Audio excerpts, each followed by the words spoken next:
Breaking news. మావోయిస్టులకు operation Kagar దడ పుట్టిస్తుంది. కర్రెగుట్టలను చుట్టుముట్టిన బలగాలు హెలికాప్టర్లతో మావోయిస్టుల కోసం గాలిస్తున్నారు. 3 రోజులుగా సెర్చ్ ఆపరేషన్ కొనసాగుతుంది. దాంతో మావోయిస్టులు సురక్షిత ప్రాంతాలకు చేరుకుంటున్నట్లు సమాచారం. కర్రెగుట్టల మీద నుంచి ఎస్కేప్ అయినట్లు బలగాలు అనుమానిస్తున్నాయి. ఇటు భారీ సంఖ్యలో మావోయిస్టుల లొంగుబాటుకు సిద్ధమైనట్లు సమాచారం. కాసేపట్లో multi zone 1 IG Chandrasekhar Reddy సమక్షంలో లొంగిపోనున్నట్లు తెలుస్తుంది.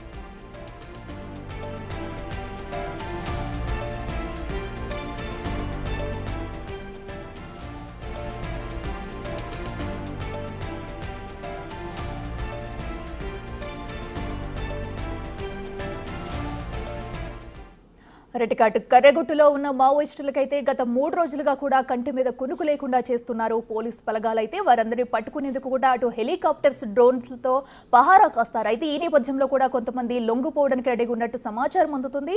ఇదే అంశానికి సంబంధించి మరింత సమాచారం మా ప్రతినిధి వేణు లైవ్లో అందిస్తారు.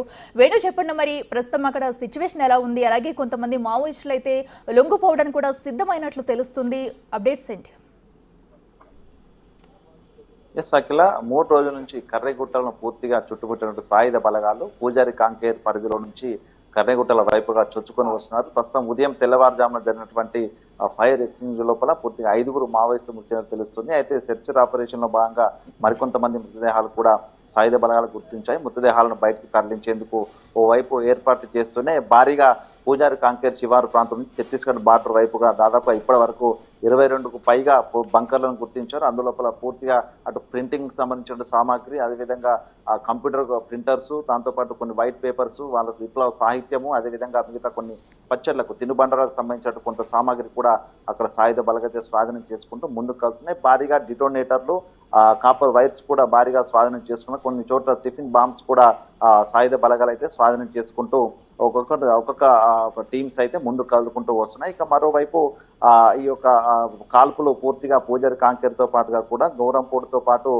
మిగతా ప్రాంతాలంతా కూడా కాల్పుల మూతతో కర్రెగుట్ట ప్రాంతం అంతా కూడా కంపించిపోతున్న పరిస్థితి. ఇక మావోయిస్టులు చెల్లా చెదురై ఈ వైపు ములుగు, వాజేడి, వెంకటపురం వైపు రాకుండా కూడా ఇక్కడ బేస్ క్యాంపులు ఏర్పాటు చేసి ప్రస్తుతం మిలిటరీ ఆర్మీ చాపర్స్ ద్వారా కూడా అక్కడ పూర్తి స్థాయి లోపల పర్యవేక్షణ కొనసాగుతుంది. దాంతోపాటు త్రినేత్ర డ్రోన్స్ కూడా ఎప్పటికప్పుడు మావోయిస్టుల కదలికలను అయితే గుర్తిస్తూ స్థానికులు కూడా ఎవరు వాళ్ళకి సహాయం కోసం ఆహారపాత్ర తీసుకెళ్లకుండా పూర్తి స్థాయి లోపల అష్టదిగ్బంధ లోపల కర్రెగుట్టల ప్రాంతం అయితే కనిపిస్తూ ఉంది. ఇక పొద్దున జరిగినటువంటి ఈ యొక్క కాల్పుల లోపల ఎంతమంది మృతి చెందారనిపై కూడా అఫీషియల్ ప్రకటన మరికొద్ది సేపట్లో వెలువరించే అవకాశం కనిపిస్తుంది. ఓవైపు కేంద్ర సాయుధ బలగాలు మావోయిస్టుల ఏరివేత లక్ష్యంగా కర్రెగుట్టలోకి దూసుకెళ్తూ ఉంటే, మరోవైపు ములుగు పోలీసులు సానుభూతి పనులను కూడా లొంగిపోయే విధంగా చేసిన ప్రస్తుతానికి 13 మంది మావోయిస్టులు అయితే ప్రస్తుతం లొంగిపోవడానికి సిద్ధంగా ఉంటుంది. మరికొద్ది సేపట్లో multi zone 1 IG Chandrasekhar Reddy ఆధ్వర్యం లోపల వరంగల్ పోలీస్ కమిషనరేట్ ముందు వాళ్ళంతా లొంగిపోయే పరిస్థితి కనిపిస్తుంది. మొత్తానికి ఆపరేషన్ కగార్ను, ఆపరేషన్ కర్రెగుట్టను కంప్లీట్ చేసే వరకు కూడా పూర్తిగా భారీ స్థాయిలో మావోయిస్టులు అయితే మృతి చెందే అవకాశం కనిపిస్తూ ఉంది. ఈ రోజుతో కొంత అప్డేట్ అయితే వచ్చే అవకాశం అయితే ఉంది. అఖిల, రైట్, థ్యాంక్ యూ.